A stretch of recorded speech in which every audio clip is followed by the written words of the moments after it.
نحمده ونصلي ونسلم على رسوله الكريم اما بعد فاعوذ بالله من الشيطان الرجيم بسم الله الرحمن الرحيم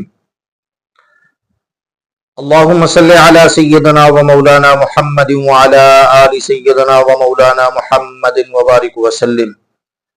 حضرت سیدنا عبداللہ بن عباس رضی اللہ تعالی عنہ فرماتے ہیں کہ نبی اکرم رحمت عالم صلی اللہ تعالی علیہ وآلہ وبارک وسلم نے ارشاد فرمایا کہ اے بنی عبد المطلب، یعنی اے عبد المطلب کی اولاد، میں نے تمہارے لیے اللہ تعالیٰ سے تین چیزیں مانگی ہیں۔ میں نے تمہارے لیے اللہ تعالیٰ سے تین چیزیں مانگی ہیں۔ پہلی چیز کیا ہے؟ فرمایا کہ میں نے اللہ تعالیٰ سے یہ مانگا کہ اللہ تعالیٰ تمہیں ثابت قدم رکھے۔ دوسری چیز، اللہ تعالیٰ تمہارے گمراہوں کو ہدایت دے۔ تیسری چیز، تمہارے جاہلوں کو اللہ عالم بنا دے۔ اور آپ صلی اللہ علیہ وسلم نے مزید ارشاد فرمایا، میں نے یہ بھی دعا مانگی اللہ تعالیٰ سے کہ اللہ تعالیٰ تمہیں سخی، بہادر اور رحم دل بنائے۔ تو سامعین محترم، مزید نبی پاک صلی اللہ تعالی علیہ وسلم نے ارشاد فرمایا کہ اگر کوئی شخص اتنا بڑا نمازی، اتنا بڑا پرہیزگار، اتنا بڑا تقوی والا، اتنا بڑا ورع والا کہ رکن اور مقام ابراہیم کے درمیان کھڑے ہو کر نماز پڑھے اور روزہ بھی رکھے، ساری زندگی نماز بھی پڑھے، روزہ بھی رکھے، رکن اور مقام ابراہیم کے درمیان، فرمایا کہ فوت ہوتے وقت، مرتے وقت اگر اس کے دل میں میری اہل بیت کا بغض ہے، فرمایا دخل النار، وہ بندہ جہنمی ہے، وہ دوزخ میں جائے گا۔ اللہ تعالیٰ اس بندے کو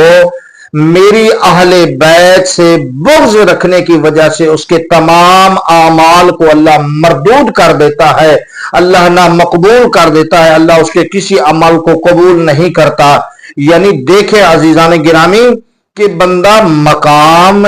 رکن اور مقام ابراہیم کے درمیان جو کھڑا ہے وہ کوئی عام بندہ تو نہیں ہوگا، ہر بندہ وہاں تک نہیں جا سکتا۔ اللہ تعالیٰ نے جس بندے کو سعادت دی، وہ بندہ اگر جناب دنیا کے کسی کونے سے لاکھ روپے خرچ کر کے وہاں بیت اللہ شریف میں پہنچا، بیت اللہ شریف پھر رکن اور مقام ابراہیم کے درمیان کھڑے ہو کر نماز پڑھ رہا ہے، روزے رکھ رہا ہے،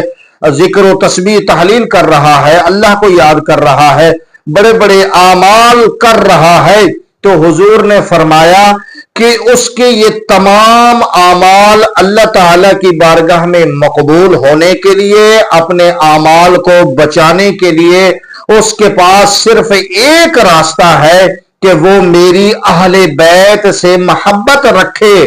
اگر اس کے دل میں میری اہل بیت کا بغض ہے تو فرمایا داخل النار، وہ بندہ جہنمی ہے، وہ جہنم میں جائے گا، اس کا کوئی عمل، نہ روزہ، نہ نماز، نہ حج، نہ زکاتہ، کچھ بھی نہیں اس کو فائدہ دے گا اہل بیت کے بغض کی وجہ سے۔ تو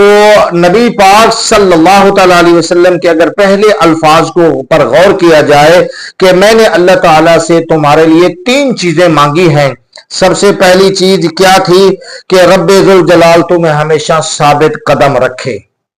اور یقیناً نبی پاک صلی اللہ علیہ وسلم کی دعا قبول ہے، اور جس کا اظہار حضرت سیدنا امام علی مقام، حضرت امام حسین، حضرت امام حسن، حضرت امام زین العابدین،